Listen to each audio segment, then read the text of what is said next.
दोस्तों, भारत में बहुत सारे ऐसे स्मारक हैं जो कि दर्शकों से लोगों का आकर्षण का केंद्र बना रहता है और इन्हीं ऐतिहासिक इमारतों में से एक है गेटवे ऑफ इंडिया। दरअसल मुंबई में स्थित यह स्मारक एक आर्क शिप में बनाया गया मोनूमेंट है जिसे अंग्रेजों के समय पर बड़े बड़े ब्रिटिश अफसरों के स्वागत और पानी के जहाज़ों की लैंडिंग के लिए बनाया गया था और अब यह मुंबई के सबसे लोकप्रिय टूरिस्ट अट्रैक्शन में से एक है, क्योंकि कोई भी व्यक्ति अगर मुंबई जाता है तो वह एक बार गेटवे ऑफ इंडिया की खूबसूरती को जरूर देखना चाहेगा। लेकिन क्या आपको पता है इस स्मारक की बनाने की शुरुआत कब और कैसे की गई थी? मेरे ख्याल से आप लोगों में से ज़्यादातर लोगों को इसके बारे में पता नहीं होगा, लेकिन भारत के आज़ादी के पहले ही करीब 1911 में पहली बार इसकी निर्माण की योजना की शुरुआत हुई थी और आज के इस वीडियो में हम इसकी पूरी कहानी जानेंगे कि गेटवे ऑफ इंडिया को किसने और कब बनाया था।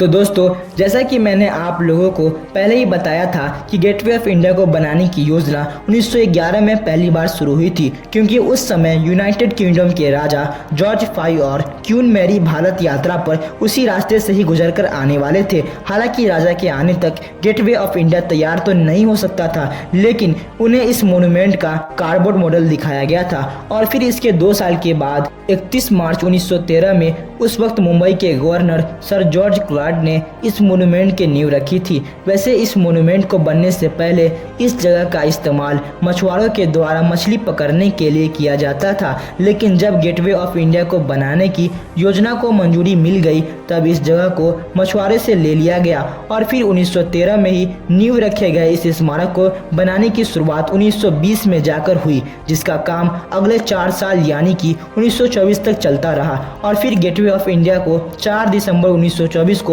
उस वक्त के वायसराय रहे पुरफस इसहाक के द्वारा लोगों के लिए खोल दिया गया और दोस्तों तभी से लेकर अब तक यह मुंबई के आकर्षण का मुख्य केंद्र बना हुआ है। और दोस्तों, गेटवे ऑफ इंडिया के बनने के बाद से यह भारत का मुख्य एंट्री पॉइंट बन गया, जहां से बहुत सारी बड़ी बड़ी हस्तियां भारत आती थी और यहां तक 1947 में जब देश आज़ाद हुआ और ब्रिटिश राज खत्म हुआ था तब अंग्रेजों ने गेटवे ऑफ इंडिया से ही होते हुए बाहर गए थे। और वहीं अगर हम बात करें गेटवे ऑफ इंडिया के आर्किटेक्चर के बारे में, तो जैसा कि मैंने आप लोगों को पहले ही बताया था कि इसका आर्किटेक्चर जॉर्ज विक्रेड ने बनाया था और उन्होंने रोमन और गुजरात के 16वीं शताब्दी के आर्किटेक्चर को कंबाइंड करके इस मोनूमेंट को डिज़ाइन किया था। साथ ही इस स्मारक में इस्लामिक आर्किटेक्चर का भी झलक है, इसे कि इंडो सरसनिक कहा जाता है। और दोस्तों, गेटवे ऑफ इंडिया पीले पत्थर से बना हुआ है और इसको मजबूती देने के लिए छड़ का भी काफ़ी इस्तेमाल किया गया था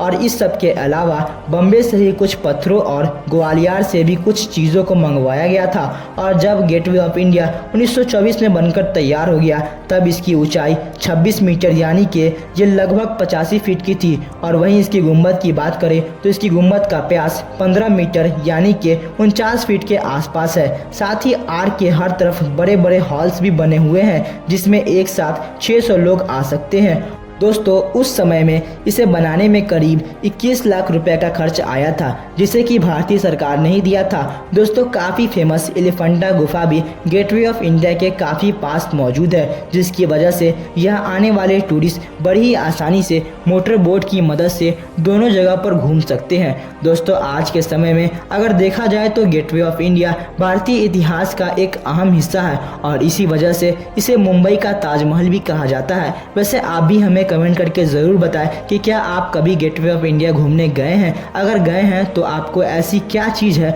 जो उसकी पसंद आती है। उम्मीद करते हैं कि आपको हमारी ये वीडियो अच्छी लगी हो। तो अगर आपको हमारी वीडियो अच्छी लगी हो तो प्लीज़ हमारे वीडियो को लाइक कर दे, चैनल को सब्सक्राइब कर दे और साथ ही बेल आइकन को प्रेस कर दे और अपने दोस्तों के साथ शेयर करना ना भूलें। Thanks for watching.